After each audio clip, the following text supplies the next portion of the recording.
For to top it! Doncaster Rovers have done it! Hello there, ladies and gentlemen, I am the CHALL, your Doncaster Rovers fan, and welcome to this match preview. Now today, we are previewing the up-and-coming clash between Doncaster Rovers and Crewe Alexandra at the EcoPass Stadium. Now before we get started, make sure you do like the video if you loved it, comment down below your thoughts and opinions, subscribe if you're new around here, click the notification bell so you know my YouTube video, and for now guys, let's have a look at exactly what is going on with Doncaster Rovers ahead of Crewe Alexandra. So, obviously, this is second from bottom against bottom. If Morecambe and Fleetwood win their games and we beat Crewe, Crewe are mathematically relegated to League 2. But realistically, on paper, we know that both of us are going down to League 2. It's as simple as that. There was no, for the past couple of weeks, there's been any reason whatsoever to suggest that we're going down until the last couple of weeks. And ever since that Charlton defeat, I've been in complete and utter control in my mind that we are going down to League 2. And yeah, I feel like overall it's nothing but secure now. I think we are going to be playing League 2 football next season. I thought that way for the last couple of weeks. And the club just hasn't felt right. The club just from pre-season onwards, the club just didn't feel right. From the start of pre-season onwards, it just didn't feel right. And we're at this point now where we're bringing in this head of football role, rumoured to be James Coppinger. I was going to do a separate video on it, but I might as well just share my thoughts now because I did a whole live stream on it today. I think that Coppinger for me isn't the right person for that role. I think it's just not experienced enough, and you know, he's a football person, but in my opinion, if it goes all wrong, if it goes upside down, his legacy could be tarnished, and that's the last person you want as a tarnished legacy. So yeah, Coppinger for me is not the right person for that role. If he gets appointed, then I'll be happy for him, of course I will, but I just don't know how it's all going to go, because we just never know with that kind of role, do we? But you know, with that all going off this week, and obviously the injury updates, Tommy Rowe came off against Wycombe, but seems to be all right. Seems to be feeling okay. Expects to be involved, so that's good news. But overall, like I said, it's been a weird week for Rovers, especially with the announcement of the head of football operations role, and then James Coppinger reportedly linked to the role, according to the Free Press, according to Football Insider. Pete O'Rourke, he's apparently in line to be named in the role. Free Press has said that he's linked to the role from reports, but the other two saying that he's in line to be the next head of operations, the first head of football operations, rather than linked to the role.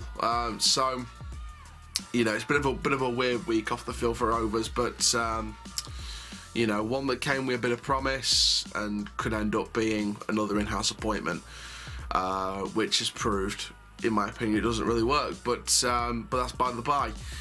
So let's go into our predicted lineup for the game against Crewe. So I've gone with a similar sort of formation. He sort of played the 4-1-4-1 against Wycombe.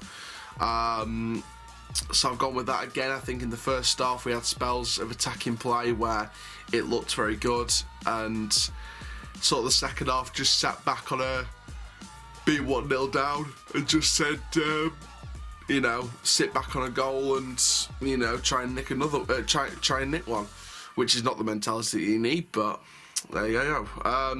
So I've gone with Jonathan Mitchell in goal, Olowu at left back, Williams and Younger in the centre, Noel at right back. I've gone with Smith as the deep midfielder. Now the reason why I've gone with Smith as the deep midfielder, because one, Galbraith and Bostock together could play some nice advanced football with Rowan Martin either side of him and Griffiths up front. But also with Matt Smith, play him as a box-to-box behind the other two centre midfielders, and you can have him making advanced runs in front of and behind Bostock and Galbraith.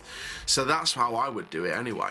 I'd drop Clayton to the bench. I know Clayton was, you know, ish against Wycombe at times, but I feel like Smith as a box-to-box in the middle of Bostock and Galbraith either side as the more advanced midfielders, I feel like could provide a bit more pressure on the midfield and make our midfield a bit more pressing, and allow us to play more attacking as well. So that's how I would do it anyway.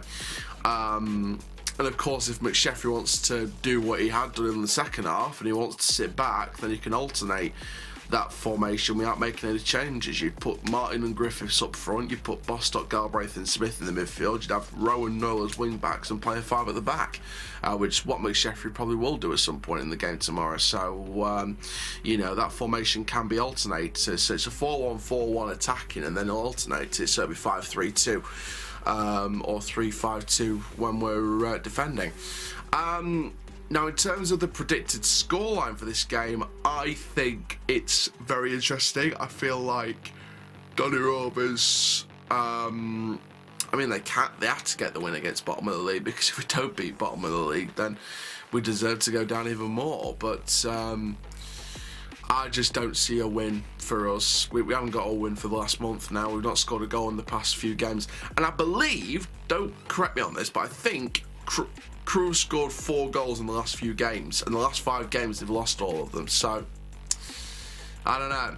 It says to me like Crewe can still score even during defeat. So I'm going to go for a 1-1 draw, but I'm hoping it's 3 points. I'm hoping anyway, but I could be wrong. I think we might score our first goal, but I don't think we'll grab all the points. I think, you know, the fans will give the players a bit of a booing reception at full time after the game, especially if we get a 1-1 draw against bottom of the league. It's, you know, so it's a result that deserves relegation in itself. So, you know, I'm going to go for a 1-1 draw, because we can't win at the moment, and we might snatch a goal if possible. So, but there we are, guys. Thank you very, very much for watching this video. I am the CHALL, your Doncaster Rovers fan. Goodbye.